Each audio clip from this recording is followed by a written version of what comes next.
नमस्कार दोस्तों, मैं दिनेश शर्मा आज के सेशन में आपका बहुत बहुत स्वागत करता हूं। दोस्तों, जैसा कि आपको पता है कि पिछली क्लास में हम एक गति का चैप्टर मोशन का चैप्टर कंप्लीट कर चुके थे। तो मैंने आपसे बोला था, कहा था, मैंने आपको अश्योर किया था, पहली ही क्लास में मैंने आपके साथ ये वादा किया था दोस्तों कि जैसे ही कोई चैप्टर ख़त्म होगा तो उसके हम एमसीक्यू लेके आने वाले हैं। जिस चैप्टर को हम पढ़ने वाले हैं उसी के साथ साथ उसके एमसीक्यू क्वेश्चंस भी हम करने वाले हैं उसी चैप्टर के, कि किस तरह से पेपर में क्वेश्चन पूछे जाते हैं। ये प्रीवियस ईयर क्वेश्चंस पेपर हैं, इनके पूछे जाने की बहुत बहुत संभावना है दोस्तों।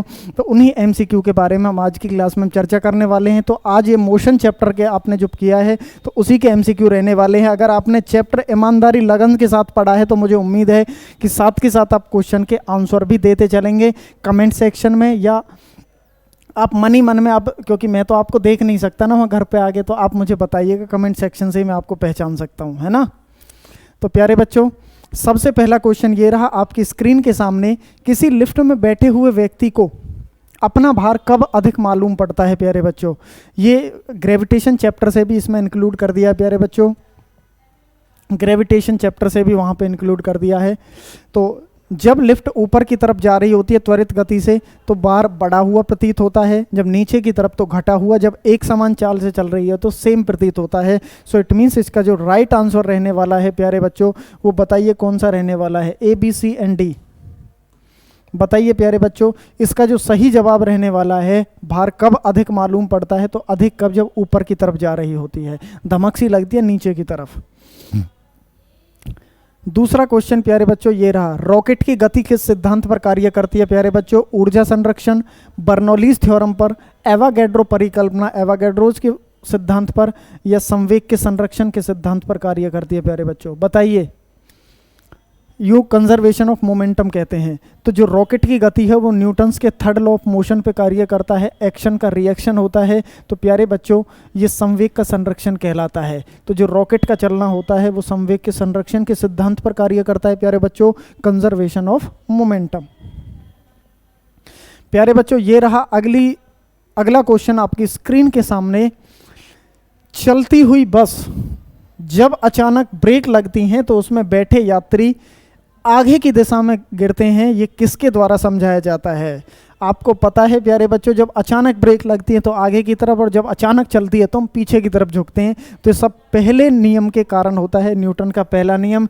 यदि कोई वस्तु विराम में है, रेस्ट में है, तो वह रेस्ट में ही रहना चाहती है। कब तक? जब तक कि बाह्य बल ना लगाया जाए। पढ़ा था ना जड़त्व का नियम, inertia law of motion. Train से उतरते समय उसके साथ साथ कुछ दूरी तक भागना पड़ता है, अचानक ब्रेक लगती है, तो सब किसके नियम के कारण है? न्यूटन का पहला नियम प्यारे बच्चों, फर्स्ट लॉ ऑफ न्यूटन, जिसको गैलीलियोज लॉ ऑफ मोशन या इनर्शिया लॉ ऑफ मोशन के नाम से भी जाना जाता था। प्यारे बच्चों, जब 2 किलोग्राम वाले द्रव्यमान पर 5 न्यूटन का बल लगाया जाता है तो उस पर उत्पन्न त्वरण का मान क्या होगा? तो प्यारे बच्चों, मैंने आपको बताया था न्यूटन से सेकंड लॉ ऑफ मोशन को याद करिए, उसी के आधार पर क्वेश्चन निकल जाएगा। बताइए प्यारे बच्चों, न्यूटन का दूसरा नियम क्या कहता था? बताइए। F is equal to M A, हाँ या ना? F is equal to M A का मतलब है मास इनटू में एक्सेलरेशन। एक्सेलरेशन मतलब त्वरण, बताया था। वेग में परिवर्तन की दर बटे में समय, स्पीड में स्पीड का जुड़ना। F मतलब कि फोर्स, फोर्स मतलब बल। दे रखा है 2 किलोग्राम मास दे रखा है प्यारे बच्चों, द्रव्यमान 5 न्यूटन फोर्स दे रखी है। क्या पूछा है? एक्सेलरेशन पूछी है। इसकी यूनिट क्या होती है? मीटर प्रति सेकंड स्क्वायर। तो ऑप्शन या तो ये होगा या ये होगा। सीधी सी बात है यार, एक्सेलरेशन निकालनी है तो क्या होगा? F बटे में m होगा। तो F कितनी है प्यारे बच्चों? 5 बटे में 2, 2.5 मीटर पर second square. So it means A is the right answer.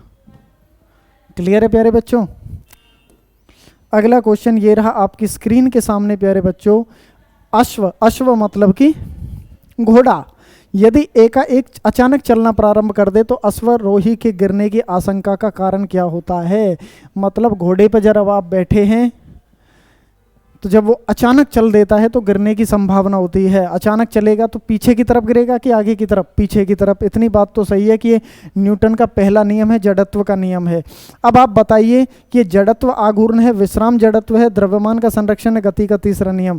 पहले में से और तीसरे में से आपको चैलेंज आ रहा होगा प्यारे बच्चों, जब अचानक चलना प्रारंभ करे, अभी रेस्ट में है, this is energy of rest, तो क्या होगा प्यारे बच्चों, विश्राम जड़त्व होगा। क्लियर है प्यारे बच्चों?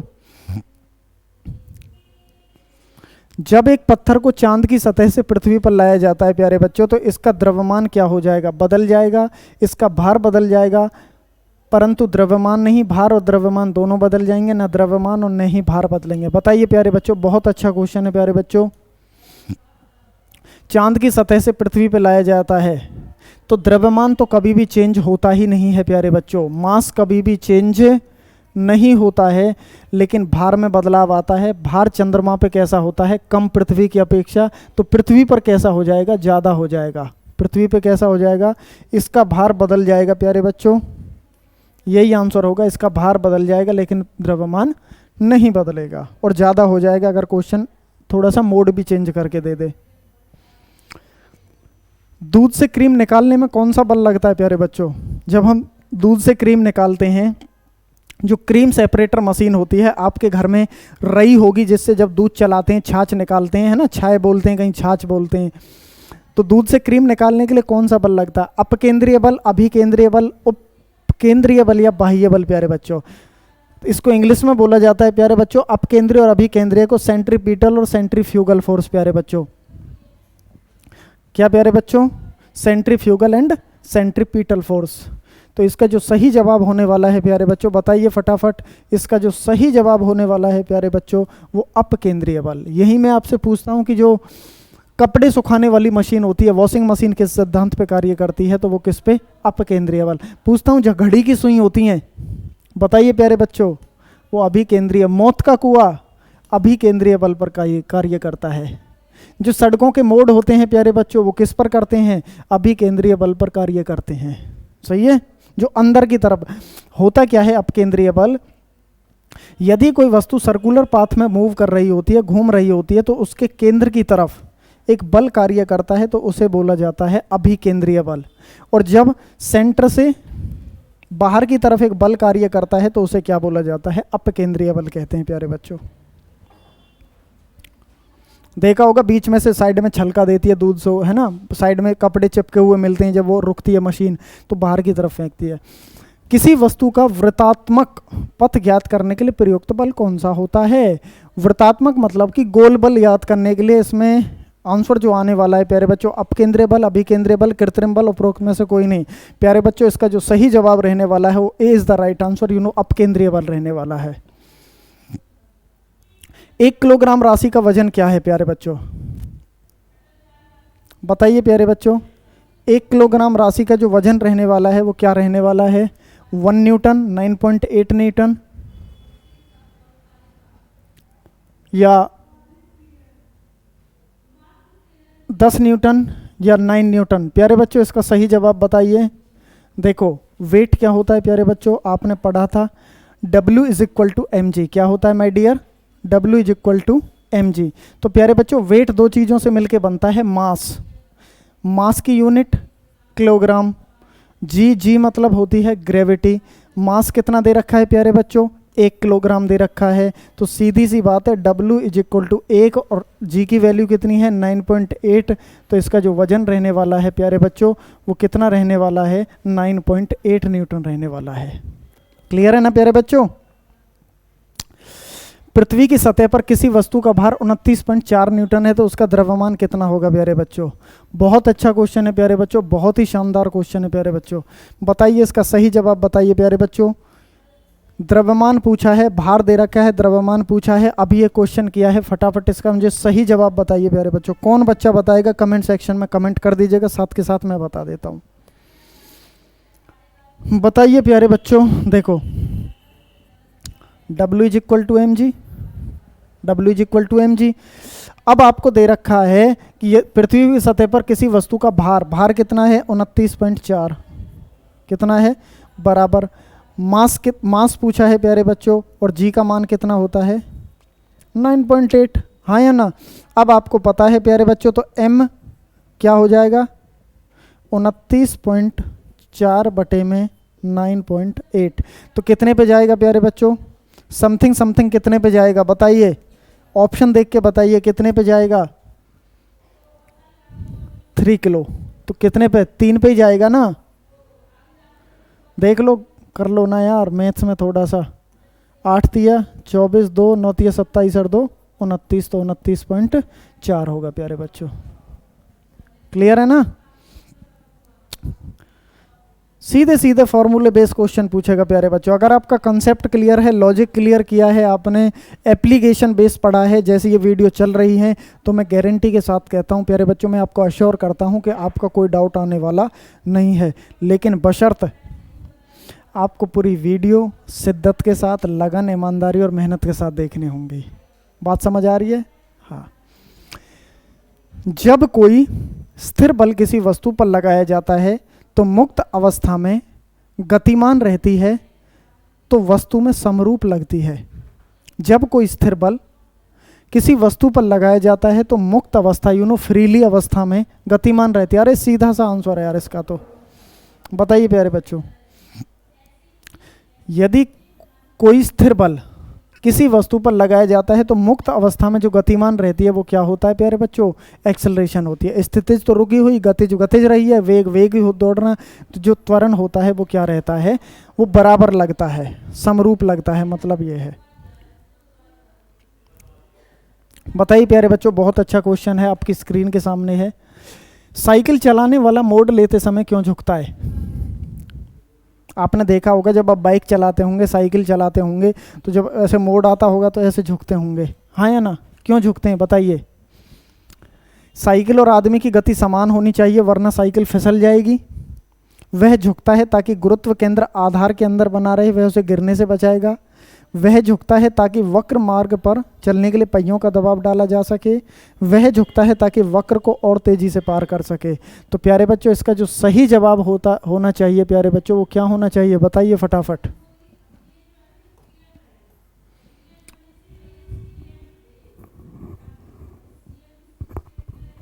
बताइए प्यारे बच्चों, साइकिल और आदमी की गति समान होनी चाहिए, वरना। प्यारे बच्चों, इसका जो सही जवाब है प्यारे बच्चों, वो ए या बी, दोनों सही लग रहे हैं मेरे को।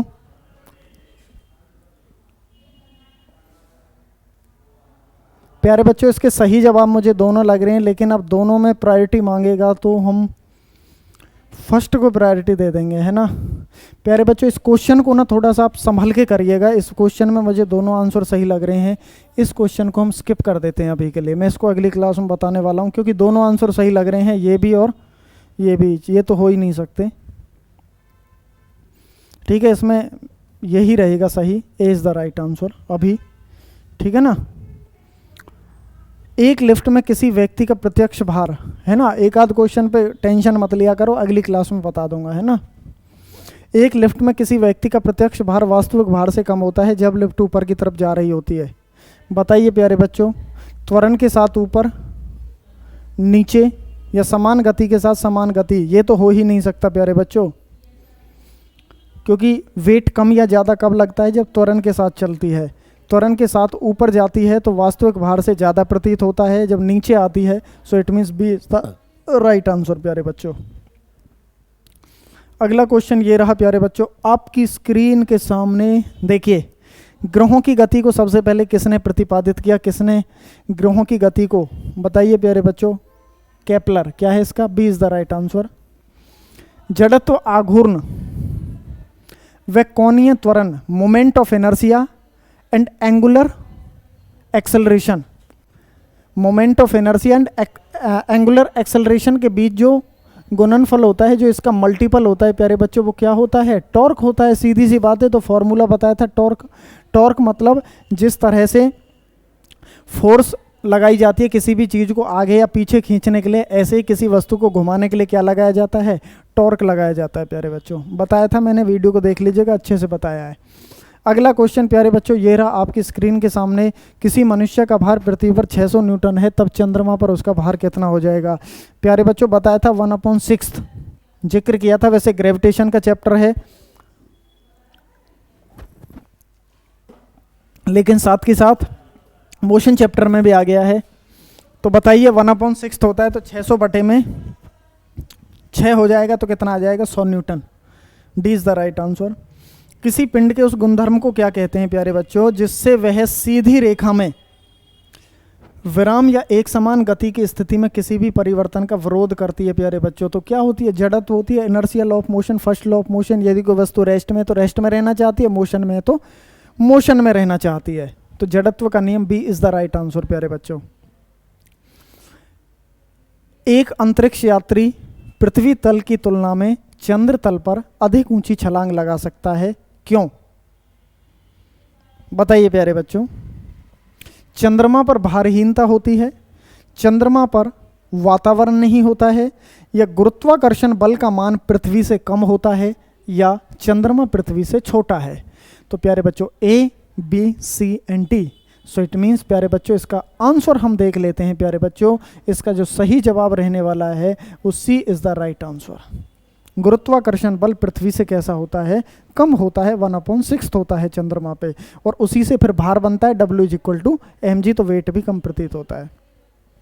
शरीर का वजन, शरीर का वजन प्यारे बच्चों अभी और भी हैं।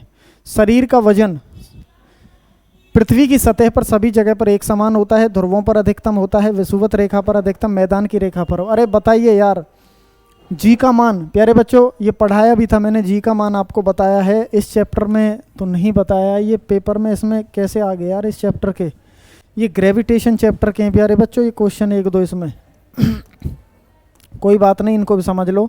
ग्रेविटेशन में जो जी का मान होता है प्यारे बच्चों वो सबसे ज़्यादा होता है पोल्स पे, ध्रुवों पे होता है।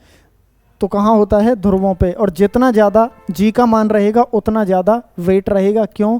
क्योंकि वेट क्या होता है, W = mg। मास तो हमेशा सेम रहता है, ग्रेविटी के घटने से वेट घटता है, ग्रेविटी के बढ़ने से वेट बढ़ता है प्यारे बच्चों। अगला क्वेश्चन ये रहा माय डियर स्टूडेंट आपकी स्क्रीन के सामने, और आज का अंतिम क्वेश्चन है इस चैप्टर का, बल गुणनफल है। अरे अभी तो बताया है, बल फोर्स किसका है, F = ma, किसका है, F = ma, F = ma। देख लिए मास इनटू में एक्सेलरेशन, तो मास क्या है, द्रव्यमान, एक्सेलरेशन त्वरण। तो देखो भैया मास और द्रव्यमान acceleration, B is the right answer. Clear है प्यारे बच्चों? तो F = ma, F = ma। मुझे उम्मीद है प्यारे बच्चों कि सारे क्वेश्चंस आपके बहुत अच्छे से समझ में आए होंगे। इसमें एक क्वेश्चन रहता है प्यारे बच्चों, डाउट है, मैं डाउट बिल्कुल भी नहीं छोड़ना चाहता, इस वजह से मैंने आपसे वो क्वेश्चन छुड़वा दिया। उसकी चर्चा हम किसी और क्लासेस में ज़रूर कर लेंगे, क्योंकि डाउट अगर रहेगा तो फिर कहीं ना कहीं दिक्कत बनेगी, आपके पेपर के लिए भी हानिकारक हो सकता है। तो प्यारे बच्चों आज की क्लास में इसमें कुछ 2-3 जो क्वेश्चन थे वो ऐड ऑन हो गए थे इस मोशन चैप्टर में, वो ग्रेविटेशन चैप्टर के हैं। ग्रेविटेशन चैप्टर जब हम पढ़ेंगे तो वहाँ सारी बातें आपको अच्छे से समझ आएंगी, बिल्कुल बेसिक चैप्टर से एडवांस लेवल तक वो भी चैप्टर मैंने वहाँ पे करवाने वाला हूँ। तो प्यारे बच्चों आज की क्लास में MCQ के बारे में किया हमने मोशन चैप्टर के। मुझे उम्मीद है कि ये क्वेश्चंस आपको बहुत ही शानदार लगे होंगे, और मुझे ये भी उम्मीद है साथ ही साथ कि इन क्वेश्चंस को आप अपने खुद से कर रहे होंगे, मेरे आंसर बताने से पहले आप खुद का आंसर निकाल लेते होंगे। और मैं बार बार कहता हूँ कि कमेंट सेक्शन में कमेंट ज़रूर करें, मुझे तभी पता पड़ेगा कि आप वीडियो देख रहे हैं या वैसे ही आपने कोर्स ले रखा है या वैसे ही आप यूट्यूब पर वैसे ही मत्था मार रहे हो। ठीक है बच्चों, तो मिलते हैं फिर अगली क्लास में दोस्तों। तो आज की क्लास में केवल इतना ही, तो अगली क्लास में एक नए चैप्टर के साथ और उसी अंदाज में फिर आपकी क्लास की शुरुआत होगी दोस्तों। तो तब तक के लिए bye bye, okay, thank you, love you all student, okay, bye bye.